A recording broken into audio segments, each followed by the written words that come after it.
Alright, welcome to the Sanctum. This is AL, and today we're going to talk about the Gilded Reverie Lenormand expanded edition by Ciro Marchetti, and the book has multiple authors involved in it, but I wanted to go over this particular Lenormand deck. I know I have the Fairy Lenormand by Marcus Katz and Tally Goodwin that I did once, and then I have this Lenormand that I just acquired. And first off, oh my god, do you see how cute and small this is? Oh my god, when I came in, I was like, it's so small and adorable. I can throw this whole big thing in my pack. It's awesome. It also has the magnetic strip. So, like, it opens and voila! It is done by US Game Systems. And if I can just say right off the bat to US Game Systems who did this deck, yay! If you feel the urge to do more decks like this into this smaller, to this kind of thing, fit it into a smaller thing like this, and where it fits completely and utterly, I will be forever grateful for storage purposes. But the Lenormand usually is smaller cards anyway, because when you make the grand tableau, in order to be able to fit it everywhere. So let's go through the deck. I want to show you the pictures, which, oh my god, are stunning. Of course, I'm using my lovely little piece here. This is the book. The book is actually quite thin, but you would expect it to be. It's got the puppy on it. So the pictures inside, of course, are not color, which we did not expect it to be. In fact, most of the inscriptions in here are just the words. So you don't actually have pictures. It'll say what it is, like the birds. It'll say the child, the fox. Now there are some duplicates in here. And of course, it being expanded, there are some extra cards in here that you normally don't have in a regular Lenormand deck. The extra cards that they actually have in here are 2 extra people cards, 2 extra man, extra woman. These are the extra ones, which I actually like. And then they actually have an extra bird card. This is the regular bird card, and then they have an owl one. I like the owl one, because it's more of a European tradition, and so yeah, it's staying in the deck. This one I actually like because it's pretty, but I'm going to leave it out for other purposes. So, just deal. So I wanted to show you these pictures. These pictures, like literally when I showed them at work, the girls and the guys were like amazed at this. But look at these pictures. I mean, googly moogly. Ciro always does awesome work. Always. I love his Gilded Tarot deck. But every deck since, he's always improved. He's always gotten better and better, improved tremendously. But the beauty in this deck is just amazing. It is gilded gold, which is gorgeous.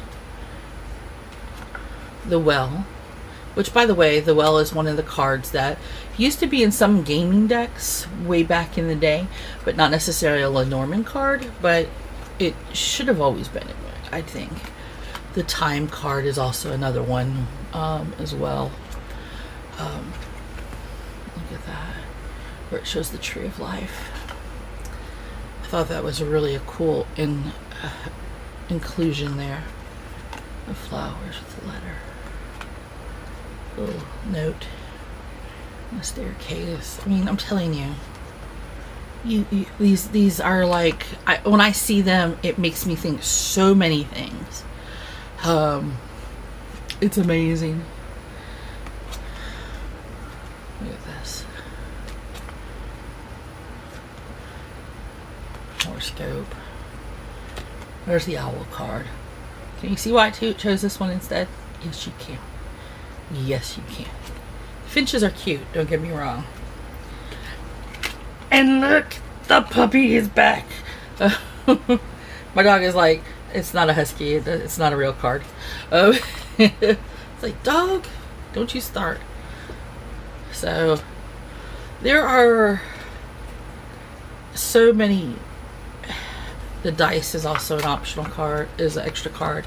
But look at that. Look at that. I looked at that picture the first day. I was like, could I have this in print? I mean, I'm not a holy roller kind of dicey, gamey person all the time. Okay, wait a minute. I do play D&D. But I'm not necessarily a big gambler. But yeah, I want that. Then you have the time clock, which estimates time for you in a card reading. This is one of the other women, which is the cover on the deck. And that's the other man. And then you have the mask, which is also from it's also an extra card. So this deck is outstanding. So one of the things I wanted to read to you, and I'm going to read it from the book because it's just when they talk about the introduction, the expanded edition. So they had the alternate man and lady, which may provide a more relevant combination of significators depending on the genders involved in a specific reading. The owl's card, as an alternative to the birds, acknowledges the preference in various European traditions. The other extra cards added to the Gilded Reverie Lenormand were intended to provide further context and perspective to the readings. The time card, 37, adds details of time to events suggested by the other cards. For example, to the rider's arrival or ship's journey. The dice may provide an interesting complementary twist to the clover, which indicates luck by chance. The dice, on the other hand, represents luck or outcome that is deliberately sought by decision or a risk-taking, i.e. choice number 22. The bridges might suggest a more direct connection between other cards beyond the standard one based on their relative positions in the spread. The mask 40 is somewhat of a personal trademark and suggests the need for further consideration and evaluation. And one of the things that Tally Goodwin, who assisted with the text for the Gilded Reverie, she pointed out that these same images had in fact been part of an earlier called Games of Goose, which shared a common heritage with the Petit Lenormand. The game of the Golden Goose, derived in 1597, includes the bridge, the maze, the prison, death, and the alehouse and the well. The game of Goose is a prototype for all race games, such as the Game of Hope. The Goose game also includes the dice. So there had been a historical precedent of what she did when he created those extra cards. So it was interesting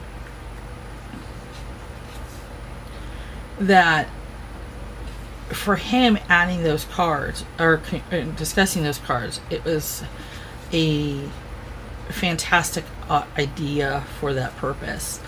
And Raina George also put in a spread in here, Tally Goodwin, and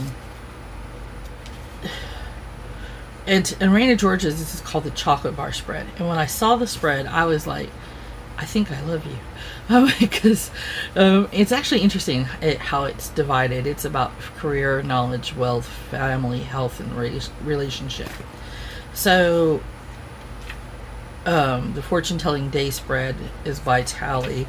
Then they talk about the regular pairing, the simple 9-card spread. The third, how to actually read in tableau format. Which, if you guys have ever seen the other review, I've done that before. Now, I'll be honest with you. I love this deck. I can one significate on this deck all day long. So, what I'm going to do is I'm going to do a reading. I'm going to move this out of the way, so I apologize.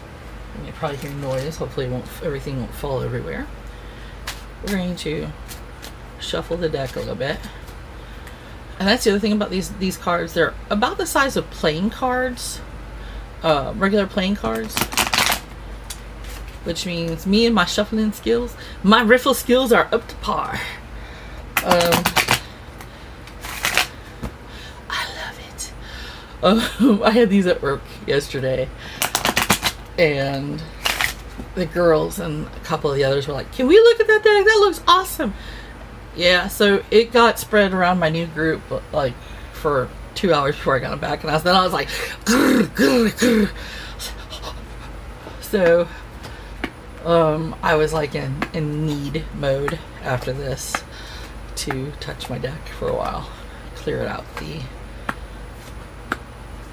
emotion. And yeah, unlike a lot of people, I'm not super picky about who touches my cards when I first get them. Once I start working with them, very rarely do I take them out. There's very few people I will allow to touch my decks after that, but except for people I read for, so in person and such. So it's an interesting set of moments here. So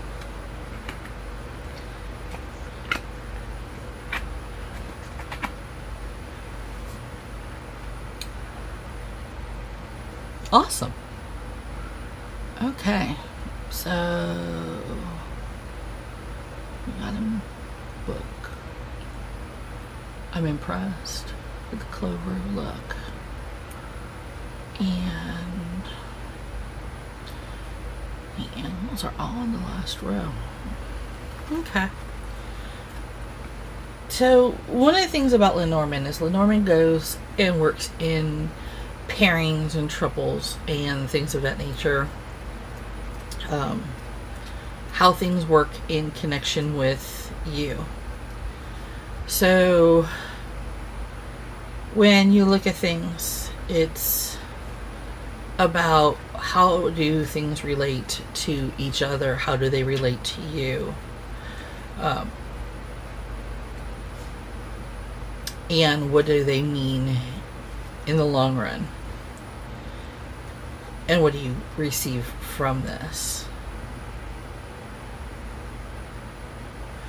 So okay.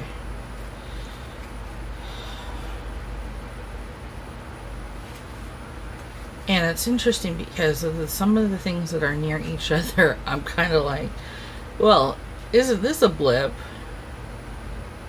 Isn't that a blip? And other parts of it, I'm like, yeah, that kind of makes sense that they're all together in a format. Okay, so let's talk about what is, what isn't, and what we're facing or not facing. So we're going to talk about this in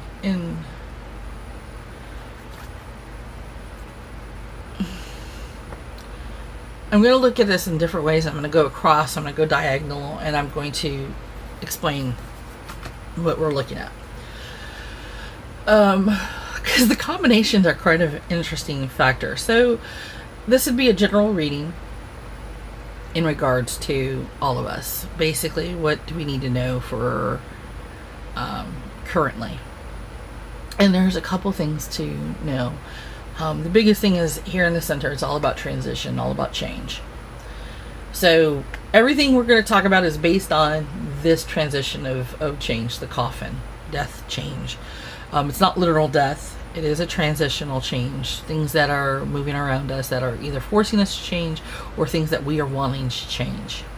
So that being our pivot card, and I'm talking about it being as our significator for us. What's going on? What's happening? What are we talking about? So first off, we want to be careful because there is loss on the horizon. It is fairly close. It's not necessarily that it's going to be the biggest loss that we've ever had, but it is going to be in tune to the fact that it's going to be on par with our strength. Things that we think are our strength is actually going to be shown as a weakness. In regards to a certain situation, that situation happens to be in par with abundance. We're going to get an abundance that will dip. And it may be something as simple as that we get a bonus, we get a pay raise, we get a promotion, but that promotion that was supposed to start right away gets pushed off by 2 weeks. So what we were hoping to spend on extra money for kids or family or birthday or whatever, we don't have that extra money to do it with. That's what this is talking about. So we're going to have to use our strength and knowledge to be able to work around it. The other thing that's happening as well is that we are dealing with knowledge, both with the esoteric book kind, the kind that we actually have to grow into, as well as a knowledge that comes by way of somebody else that gives it to us. So we're looking at either way, there's going to be a growth of knowledge coming up. We also know that we are getting steadier as time goes on. So this transitioning, this change is actually going to make us stronger and better. We know that because we have both 2 growth cards right next to each other, bracketing the coffin card. We also know that we're going to be more lucky. We know that that pivot card with the knowledge and the strength and the strength cards, and opposite the abundance card, we know that this loss card, we know that that we got to be careful of certain things. People may be deceptive to us. Them being outside cards, they're further out on the corner from all the abundance and luck. We know that these parts are going to happen, and they're going to be in smaller amounts. They are going to be bumps in the road. We may be thinking that, oh my God, it's going to make us feel like the biggest thing in the world. We have to keep it in perspective. Perspective is going to be 9/10 of your law for this part. So the biggest thing to remember is, in regards to this, yes, there's going to be a bump due to the fact that we are going to see an increase. We're going to see an increase due to an abundant, probably a promotion of some kind. But our strength that we have, which remember, it's a double strength, is going to tell us to be prepared early enough so when that abundance doesn't come as quick as we thought it would be due to a delay in the promotion of money on the paycheck, we're going to be ready. That's part of that letter, that promotional showing up on the paycheck kind of thing. We're also going to find out that we're going to have to learn a little bit more about our new job promotion, things that are going to be in that nature. But we're also going to find out that we're going to seem to be a little bit luckier. The luckier is going to come out with things that things are going to seem to be synchronistic. Boop, boom, boom. We're going to see a lot more double numbers. We're going to see a lot more of things that normally don't ever go our way or going our way. We're going to see things that are going to show up in ways we never expected it to come. And in fact, we're looking at, I bet you tell you what I know. Yep. That as a final card, the Lilies, we're looking at peace. We're looking at peace and calm is going to be the final result of, as everything comes up in hills and dales, like we normally have our life, ups and downs, that once we start getting into our new job, we start getting into this abundant phase, things start being synchronistic, we're going to find a calm part of ourselves, a part that's going to be able to say, yeah, things are going the way it needs to be, I'm feeling pretty secure, because we're going to learn that security is not monetary. Security is actually within. Security is knowledge of who and what we are. So that's going to be the biggest piece that we're going to become one with. And we're not going to worry so much about the opposites of the small bumps and bruises, because we're going to realize that we're worth the things that we're getting, the strength. We are becoming better at who we are and what we are.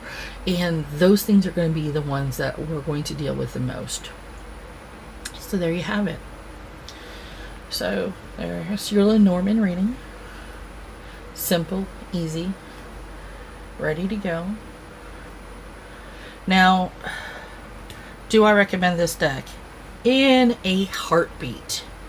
I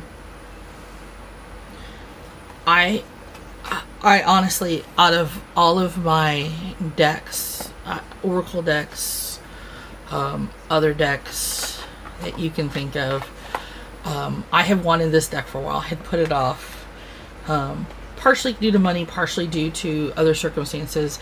I wasn't sure what I would think of it in the long run, because there's other Lenormand decks I had been looking at. I am so grateful I got this deck. I would give this a 10 out of 10 simply based on the colors and the pictures. the brightness and the overall handling of the deck itself, based on the way it works, being able to easily read the deck, it is definitely a 10 out of 10. Do I recommend it for anybody who wants to learn how to read? Yes. If you are a beginner and want to learn Lenormand, this deck is perfect. The book inside is small, thin. It's easy. It's a beginner's. It may not tell you everything you want to know. There are more books online, more places online to learn from.